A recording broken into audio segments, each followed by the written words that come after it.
2014, the Waikiki Aquarium is 110 years old. Located next to the shoreline just a few feet above sea level, this venerable Honolulu institution looks toward the next 110 years with a mixture of possibilities and potential peril. Waikiki is the gateway for tourism to Hawaii, and tourism is the #1 economic sector for the state. So it's critically important that Waikiki offer a good profile to the world. And the first thing that people expect to see when they come to Waikiki is a beautiful, wide, sandy beach.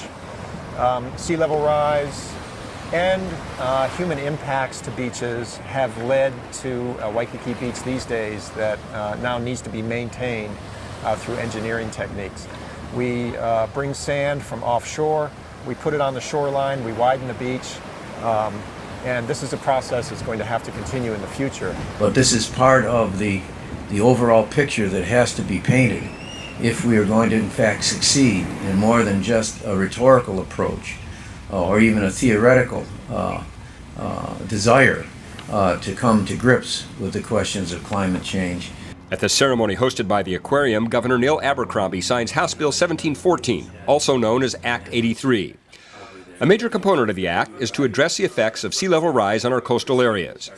It's a proactive move that will position us and our children to deal more effectively with the effects of rising seas. A climate change roadmap for Hawaii. I believe that this bill today provides precisely that it is a roadmap for Hawaii to be able to deal with the questions of climate change and global warming.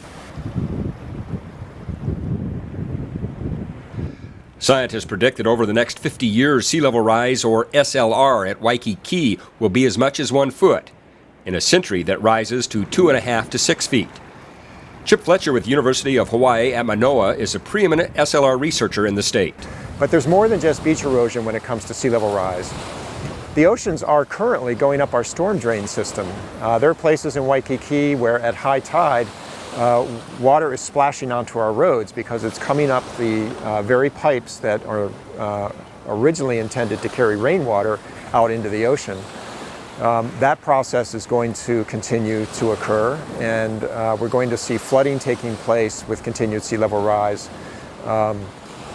not just from the water coming over the beach, but from coming up through the storm drain system. And there's yet a third impact of sea level rise, which is that the groundwater table under our land rises with the ocean, and so we're going to be seeing new wetlands that emerge on what was previously dry land. The Interagency Climate Adaptation Committee, established by Act 83, falls under the auspices of the Department of Land and Natural Resources. It has a clear mission.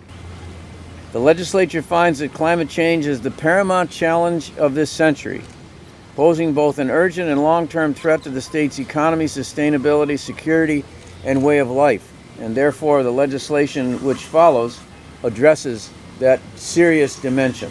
The Climate Adaptation Committee is going to be preparing a sea level rise, vulnerability, and adaptation report to be submitted to the legislature by 2017.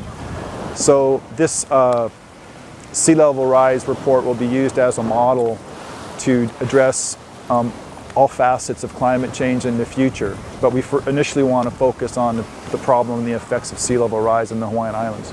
As the only island state in the entire U.S., Hawaii is especially vulnerable to climate change. Prior to the authorization of the Climate Adaptation Committee, Hawaii was one of only a few coastal states that had not adopted a plan.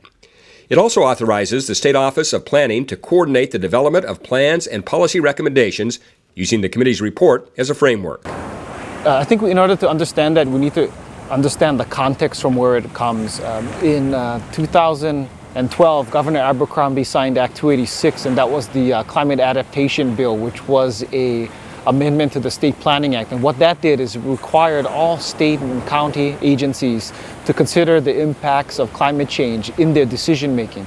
And so what we're talking about practically and on the ground is when you're looking at special management area permits, you need to think about climate adaptation and impacts. When you're talking about leases from the Board of Land and Natural Resources, when you're talking about any type of land use permit, but also policy. So when you're talking about health initiatives, what does it mean when we have a drier, hotter climate? How is that going to affect public health?